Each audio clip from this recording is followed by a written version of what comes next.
আমরা সুন্নি পরিচয় খুশি, কারণ আসমানের সূর্য পর্যন্ত সুন্নি ছিল।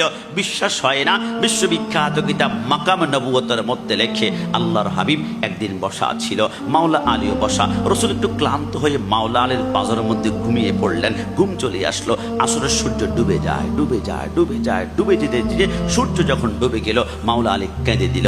চোখের এক ফোঁটা পানি রসুল্লাহ চেহারার মধ্যে পড়লো। রসুল আটকা উঠে বলে, আলী আলী আলী, তোমার কি হয়েছে? কান্না করো না। ইয়া রাসূলুল্লাহ, আমার চোখের পানি যদি আপনার ঘুম নষ্ট হয়ে যাবে এমনটা জানতাম, আমার শরীরের সমস্ত রক্তগুলাকে আমি পানি করে ফেলতাম, আমি কাঁদতাম না। কিরে আলী, কেঁদেছো কেন? ইয়া রাসূলুল্লাহ, আমি যদি নামাজ না পড়ি তাহলে বেজার হয়ে যাবেন আল্লাহ, কিন্তু আসর নামাজ পড়ার জন্য আপনার আরামের ঘুমকে যদি ধাক্কা দিয়ে আমি উঠাই, আপনি যদি ঘুমের মধ্যে কষ্ট পেয়ে একবার উফ শব্দ বলেন, আমার 1,00,000 বছরের নামাজের সেইটা আমাকে জাহান্নামে নিয়ে যাবে। নবী, আমি কি আল্লাহকে খুশি করবো না আপনি রসুলকে? কারণ রসুল আপনার ঘুমের সম্মান পাওয়ার তো আমি বুঝি। আপনি মেয়ারাজের রজনীতে উম্মে হানির ঘরে ঘুমাচ্ছিলেন বোরাক নিয়ে, আপনি সেইখানে জিব্রাইল গেল। জিব্রাইল গিয়ে বলে, আল্লাহ আপনার বন্ধু ঘুমাচ্ছে, কি করবো? আমার আল্লাহ বলে, খবরদার, আমার বন্ধুকে ধাক্কা দিয়ে ঘুম থেকে উঠাতে গেলে আমার বন্ধু যদি একবার উফ শব্দ করে, আবা ওয়াস্তাকবারা ওয়া কানা মিনাল কাফিরিন, ইবলিসের মতো তোমার জিন্দেগির আমলগুলো আমি বরবাদ করে ফেলবো। তো আল্লাহ কি করব? আমার আল্লাহ বলেছিল, জিব্রাইল তোমার কি মনে পড়ে, তোমার মাথার তালু থেকে পায়ের তালু পর্যন্ত আমি আল্লাহ নূর দ্বারা বানিয়েছি, নূর দ্বারা বানিয়েছি। শুধু একমাত্র তোমার জিহ্বাটা আমি আল্লাহ ঠান্ডা কাপড় দ্বারা বানিয়েছিলাম। তুমি জিজ্ঞেস করেছিলে, আল্লাহ আমার গোটা বডি নূরের, কিন্তু জিহ্বা কোনো ঠান্ডা কাপড়ের? আমি বলেছিলাম সময় হলে বুঝতে পারবা।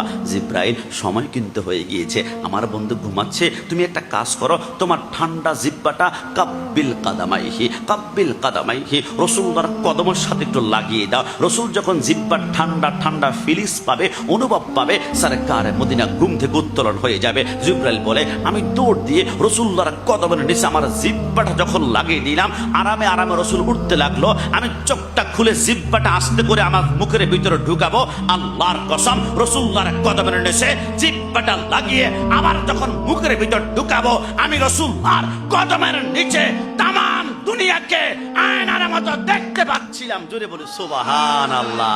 যেই রসুলের কদম নিচে তামাম দুনিয়াকে আয়নার মতো দেখা যায়, ওই নবী কি কখনো আমার মতো হতে পারে? না, জবান খুলে আমার মতো হতে পারে?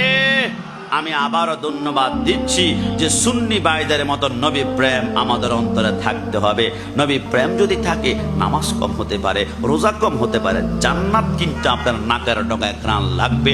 উস্তুরে হান্নানা রসুল সরকারে মদিনার থেকে জুদা করে ফেলা হয়েছিল। খেজুর গাছ কান্না করে। রসুল বলে, কিরে খেজুর গাছ কেন কান্না করো? রসুল, আপনি আমার মধ্যে হেরান দিবেন না। আমার রসুল বলে, কি চাও? ইয়া রাসূলুল্লাহ, আমি চাই আপনি জান্নাতে আমার সাথে হেরান দিয়ে আপনার উম্মত আপনি দিদারে দিবেন। আমার নবী বলে, সিদ্দিক উমর, যাও তোমরা মদিনার মার্কেটে চলে যাও, মদিনার বাজারে গিয়ে দাপনের কাপন ব্যবস্থা করো। ইয়া রাসূলুল্লাহ, দাপনের কাপন কেন?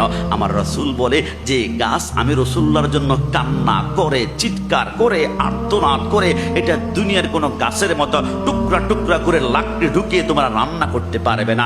এই গাছকে আমি কাপন লাগিয়ে দাপন করব, কারণ এই গাছ আমি রাসূলুল্লাহর প্রেমে কেঁদেছে এবং জান্নাতি আমি রাসূল ডিক্লার করলাম। জোরে বলে সুবহানাল্লাহ। পটিয়ার ভাইরা, আসুন তো আমরা একটু গাছকে জিজ্ঞাসা করে, উস্তানে হান্নানা, তুমি নাকি জান্নাতি, তুমি কয় ওয়াক্ত নামাজ পড়েছ, কয়টা রোজা রেখেছ, কয়টা হজ করেছ, কয়টা যাকাত দিয়েছ?